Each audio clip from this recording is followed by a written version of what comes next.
বিসমিল্লাহির রহমানির রহিম আলহামদুলিল্লাহি রাব্বিল আলামিন। সমস্ত প্রশংসা আল্লাহরই জন্য, যিনি আমাকে কিছু নেক কথা বলার এবং আপনাদেরকে শোনার তৌফিক দিয়েছেন। সম্মানিত সুধী, পৃথিবীর মধ্যে আপনি হলেন সর্বশ্রেষ্ঠ ব্যক্তি যদি আপনি মুমিন হয়ে থাকেন। কোরআনের পরিভাষায় ইন্নাল্লাযীনা আমানু ওয়া আমিলুস সলিহাত উলাইকা হুম খায়রুল বারিয়া। আপনি যদি ঈমানের সাথে নেক আমল করে থাকেন, পৃথিবীর মধ্যে আপনিই হলেন সর্বশ্রেষ্ঠ। হ্যাঁ বন্ধু, শুধু তাই নয়, যদি আপনি প্রকৃত মুমিন হয়ে থাকেন, আপনার কোনো ভয়ও থাকবে না, কোনো চিন্তাও থাকবে না। দুটো জগতেই আল্লাহ তাআলা আপনাকে কামিয়াব করবেন।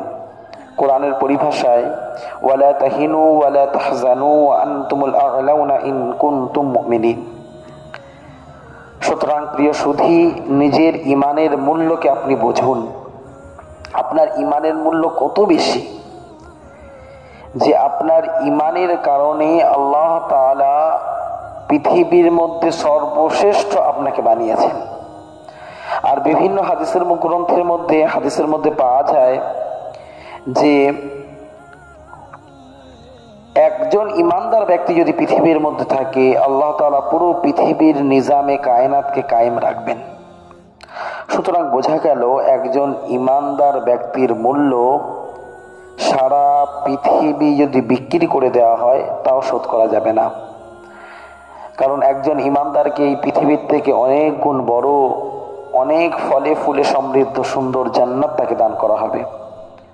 সুতরাং একটি মেসেজ আপনাদের জন্য, যে আপনারা নিজের ঈমানকে সংযত করেন, সমৃদ্ধ করেন এবং গুছিয়ে নেন। আমাদের কাছে সামান্য কিছু ধনরত্ন থাকে, তাকে হেফাজতের জন্য কত রকম আমরা চিন্তা করি। আপনার এত মূল্যবান ঈমান, তাকে হেফাজতের একটু চিন্তা ভাবনা করেন। এই ঈমানের বদৌলতেই আপনি মৃত্যুর পর থেকে অনন্তকালের জিন্দেগিতে আপনি সুখময় জিন্দেগি আপনার জন্য অপেক্ষায় রত। এমন আপনি জান্নাত পাবেন যে জান্নাত ফলে ফুলে খাদ্যের বিপুল সম্ভারে সমৃদ্ধ, শুধু আপনার জন্য অপেক্ষায় রত, যদি আপনি ঈমান নিয়ে মৃত্যুর দুয়ারকে পার করতে পারেন।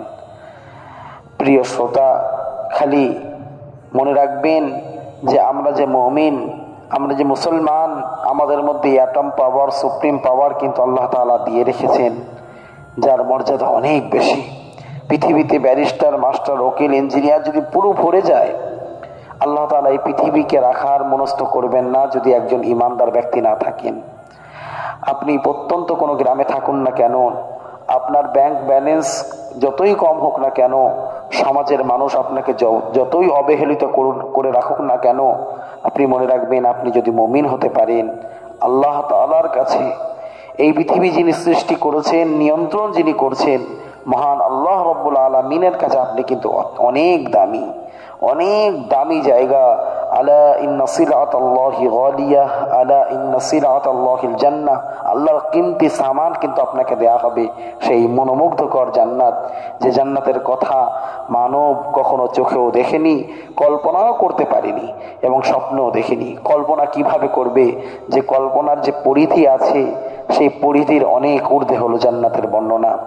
যাই হোক শ্রোতা প্রিয়, আমাদের ঈমানকে কিন্তু বাঁচাতে হবে। বিভিন্নভাবে আমাদের ঈমান কিন্তু চুরি হয়ে যাচ্ছে, ঈমানের মর্যাদাকে না জানার জন্য, ঈমানের প্রতি অসচেতন হয়ে থাকার জন্য। আমরা মর্যাদাকে বুঝেছি নিজের পদমর্যাদাকে, দুনিয়ার ধনসম্পদকে, তাই তাদেরকে হেফাজত করা, সে সমস্ত জিনিসকে হেফাজত করতে আমরা সচেষ্ট। কিন্তু ঈমানের মূল্য না বোঝার কারণে পথে ঘাটে, মাঠে, বাড়িতে এবং চাকরি কর্মস্থলে প্রত্যেক জায়গায় আমরা ঈমানকে হারিয়ে ফেলছি। আজকে ঈমান থেকে দূরে সরে আসা এমন কোনো বড় বিষয় আমরা মনে করছি না, কিন্তু মনে করেন আপনার জন্য, আব্দুল সত্তার, আব্দুল গফফার, আব্দুল্লাহ, আব্দুর রহমান, আপনার মতন প্রতিটি ব্যক্তির জন্য আপনারা যদি ঈমান রেখে থাকেন নিজের মধ্যে, আপনার জন্য এই পৃথিবীকে টিকিয়ে রাখা রয়েছে। খালি অত্যন্ত দরদ নিয়ে আপনাদেরকে একটি কথা জানাচ্ছি, নিজের ঈমানকে হেফাজত করুন। আল্লাহ তাআলা মুসলিম উম্মাহকে আবার ঈমানের বলে বলিয়ান হওয়ার তৌফিক দান করুন।